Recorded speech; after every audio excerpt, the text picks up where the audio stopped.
opportunity now to be working with Mr. Murphy for over, let's say, 6 years? 6 years? Where'd you initially start, Sean? I started at Lorenzo's in Hamilton. Nice, nice. And what program did you enroll in at that place, Lorenzo's? Just the hair program. So it's a 10-month program and teaches you all aspects of hair cutting. So when you deal with hair cutting now, is there a difference as per their curriculum or syllabus? Is there a difference with hairdressing, hair cutting, and barbering, or do they put everything under one umbrella? We didn't really discuss barbering at the school. Mm-hmm. We had one day where guys came in, we huddled around, he shaved a client, and then he went home. Oh, and that was my tidbit of barbering at the school. Okay.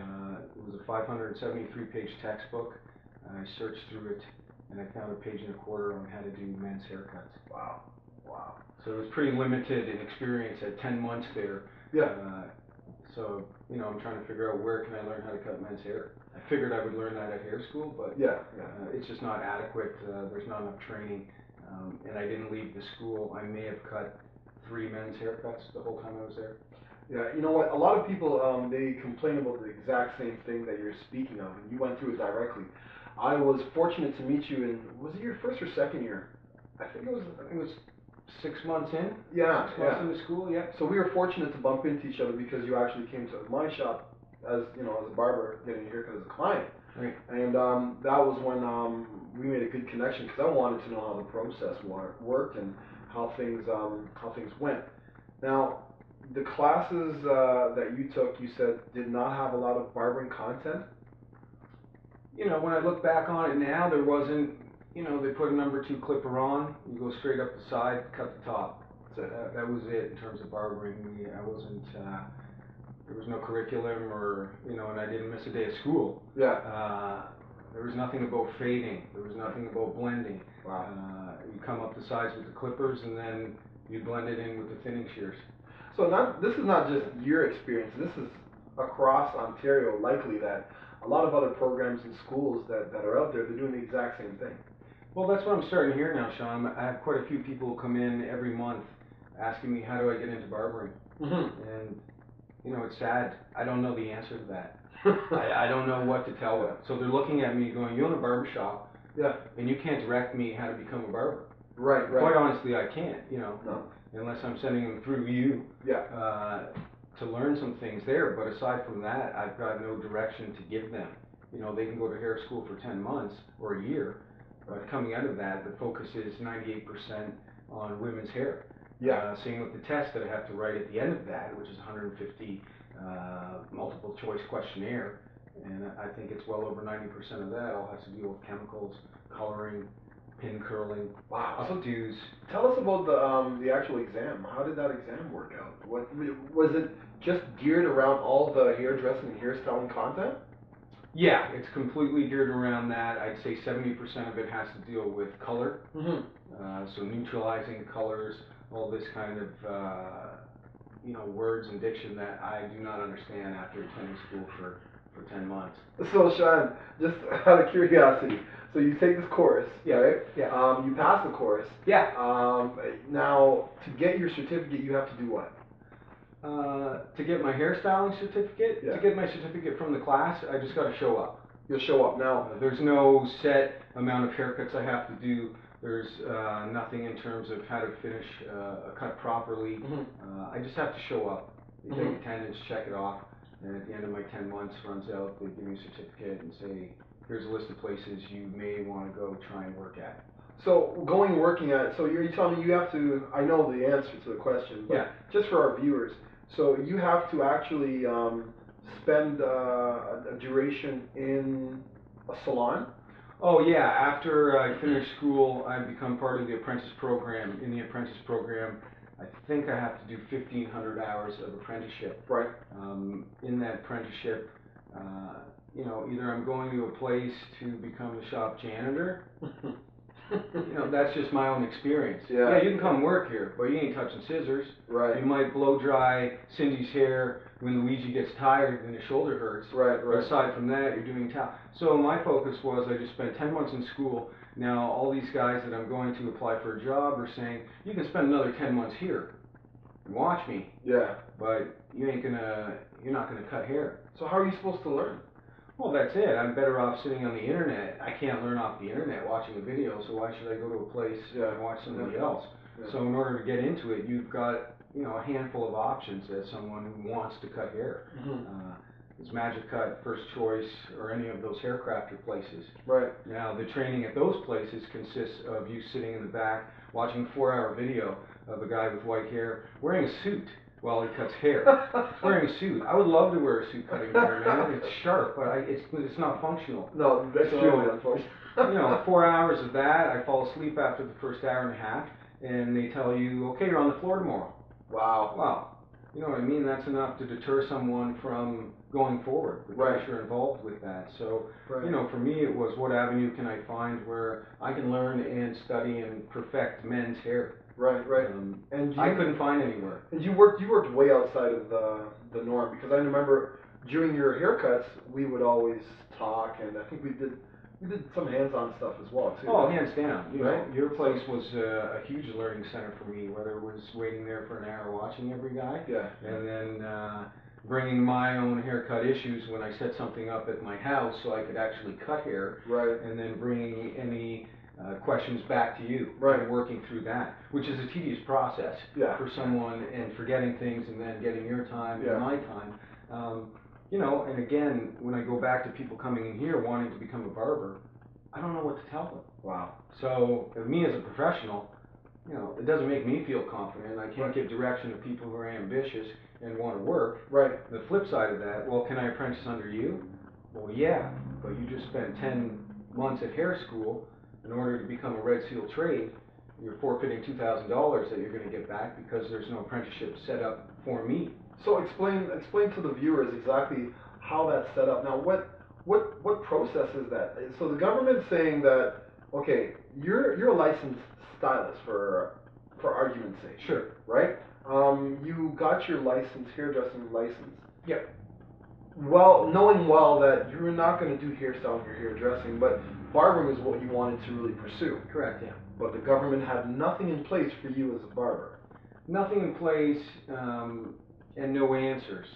So when someone did come in here, when I inquired about setting up an apprenticeship, it was a very short visit. You don't have a sink. Okay. So that's telling me, okay, if I put a sink in, buy some perm solution and some highlight stuff, put it in my cupboards, I can take an apprentice. Okay. What kind of follow-up is that? So to be fair to the apprentice, if they're coming in here and I'm filling out a book that contains men's and women's hair, they're going to do men's hair here, but no women's. Right. And I think that's what's happening on the flip side across the board. So people wanting to become a barber, I'll go into a hair place, I'll go to a high-end salon, I'll go to a quick 15-minute cutting place, and my apprentice book, the focus is all on women's hair. Right. And men's hair seems to be an afterthought. Whereas a high-end salon, maybe it's something we do in between the highlights, and as soon as that buzzer goes off, you better hope your haircut's done. Wow. So it's, the flip side of that is, I can put a sink in, bring in an apprentice, but what curriculum do I follow? There's nothing to What do I check off along their 1,500 hours or 2,000 while they're apprenticing here? What's the standard that I have to set? What do I follow? Whereas with a hairdresser, it's all laid out. It starts off, I think, with washing the hair. Right. There's 3 pages on how to wash hair. Right. With barbering, there's nothing implemented. There's nothing set up. There's nobody working on it that I know of within the government. Right. So, what do I tell young guys coming in, and what direction do I send them in? And the bottom line is, I've been here 3 years now. Where do I find somebody that's qualified to work here? Well, that's quite the anomaly, and it's like you said, the government's very ambiguous with what they're doing and how they're processing everything. Because it seems like they're putting the cart before the horse. I get that feeling. Yeah. Right now, I think what's been brought to our attention is that the ministry's going out and letting the hairdressing schools know that barbering is coming back and you should have barber educators. Sure. But we have no standard. No. No standard exists, so I'm really curious to see where this is going to end up. You are a licensed hairstylist, right? And this is clearly a barber shop. Correct, yeah. right? But you had no other way but to go through that whole process to become a barber. Now, the government, as we know, they don't have a word for barber. It's not registered. It's not recognized. What are your thoughts on ethnic specific here, like African here, Asian here? As far as the government or the ministry has stated, it's all the same. Can you speak to that in your experience being here for the length of time you've been here? Well, gosh, yeah, and I've seen it firsthand when I was at the school. I've seen it firsthand when I had to do my apprenticeship through the hairstyling licensing. You know, African hair walks in the shop. You know, the last thing I'm going to do is start spraying it with water before I cut it, man. It's, you know, and I've seen it firsthand. I've seen it going, what are they doing? And it's no fault on the stylists themselves. No. There's absolutely no education, and you know, and I dealt with that firsthand. I was at one of the top schools in the area for that. There's no education whatsoever on how to deal with that, and same with Asian hair. Yeah. And I've seen it firsthand. You know, people going through the haircut and then realizing, oh my gosh, this is terrible. This is not. Yeah. I'm not used to this. I'm working on a surface, right, for lack of a better term. But I have no idea where this is going and how this is going to end. Even here at my barber shop, I've had people pop in with African hair and ask, what are you going to do with this? Because even the general public knows, you know, that they're, you know, I see this guy in here, can he cut hair? You know, what is it? Is he a hairstylist? Is he a barber? So, you know, maybe it's an inside joke amongst quite a few guys that come in here, like, man, I'm so happy I've never found anyone to cut my hair up here. And that blows my mind.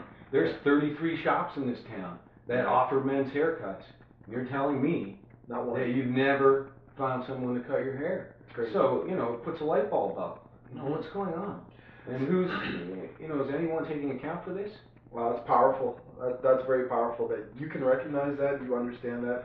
And I think the public has never really been privy to this information. It's just always understood, and a lot of people, their position is, oh, I thought there was already something in place for that, or I thought they were the same thing. I thought, what's the big deal? For us, we see it on a day-to-day basis because it's right in front of us, right? But a lot of people don't know what our experiences are. And moving forward, I'm hoping that the ministry will recognize barbering as a separate trade. You are one of the few in the area, and actually one of the few people that have been able to get past all the bureaucracy and what have you. Your mission's been completely different, right? You had to go search it out. Oh, hands down. Right? Yeah, you definitely, it was all up to you and you made it work. But for somebody that doesn't know about the Ontario Barber Association and what's going on, you've got barbers in the Greater Toronto area that is just pulling their hair out, waiting and praying to God that you know, the ministry figures this out, or you know, they don't lose their job, or you know, because they're providing for their family. Can you speak to the Ontario Colleges of Trades? Because as far as I know, that these guys dropped out of nowhere. 2009 they were established, and they're charging this fee. I don't know what the fee is supposed to encompass, and they're controlling trades. Yet in our trade, it's a very unique. It's different. It's very unique in itself. The barbering trade, because we don't exist. We're exempt till 2015, but I'm curious as to what's going to happen. Well, you know, my background in dealing with that is they now know I exist because I got a bill in the mail for $120. Wow. So I'm thinking, they're recognizing me. This is great. Okay. Oh, but they're recognizing me for 3 times what the fee was, but I'm not getting any of the advantages by paying this fee. Right. Why should I pay a fee and become a member of something where I'm not recognized? Because all I'm doing is giving them money to leave me alone. Really. Hush money. It is. We'll leave you alone. We ain't gonna bust you at the shop. Just pay us. Just pay us, and that's it. It's robbery. Yeah, and they're good. They keep sending me the bill. They keep saying this and that, but when I want to talk to anybody or deal with anything, well, we're working on that. Yeah. And so I'm wondering how long it took them to figure out, let's make it $120. Probably a few days. Yeah. Pretty quick meeting. Oh, yeah. So I'm wondering, you know, what's the process for developing barbers and getting young people back into our trade? You know, they want to call it a trade. Well, you know, one of the biggest takers of apprentices is Regis Group across Canada. Right. They've got the most apprentices, I think, out of everybody, if you're including private salons, chains, and whatnot. I don't know, if I was gonna become a bricklayer and I went to apprentice, I watched a 4-hour video, I would not be moving in the house No. that I'm bricking. Absolutely. There's no way. So you're Absolutely. doing the same thing with us, and Yeah. with people that have devoted their time to go to school. You're saying, here's a video, and make sure you've done that in 12 minutes. Wow. Yeah. Yeah. You know, You can't do that. no, you can't do it. You know, it's a bit embarrassing that what's being passed as barber, what's being passed as I'm a qualified barber, because you can just make it up. Yeah, absolutely, absolutely. Yeah. Sean, this has been a real eye opener. What I love about your situation is that you represent thousands of us. So this is not just happening to Sean Murphy or Sean Gibson. Yeah. This is happening to thousands of Ontarians across the board. What we're expecting that this will do is raise that bar and let people know that we are that standard, right? And we're trying and advocating for something greater than just having your run-of-the-mill barbershop. We want to have this recognized throughout the province. Thanks for taking your time, buddy. Appreciate it. God bless you. Pleasure, always a pleasure, Sean. Thank you. So, Sean, if I wanted to send the clients down to come get a haircut, what's your number? What's your phone number? Oh, guys, you can reach me at 905-320-1042. I'm at 20 Main Street South in Waterdown. Come by the pit stop, it's cool. I love it, absolutely. The atmosphere here is amazing, from the pictures on the wall, to the ambiance, to the television, to the video game in the back. This is what true barbershops are about. And Sean, his magnanimous and gregarious, those are two big words right there, I don't know, that's like some college words. Personality encompasses what a true barber is really about. The spirit of barbering, the smell of the punad powder in here, it's all traditional barber stuff. Come visit Sean yourself and see exactly what the trade of barber and the culture of barbering has become today.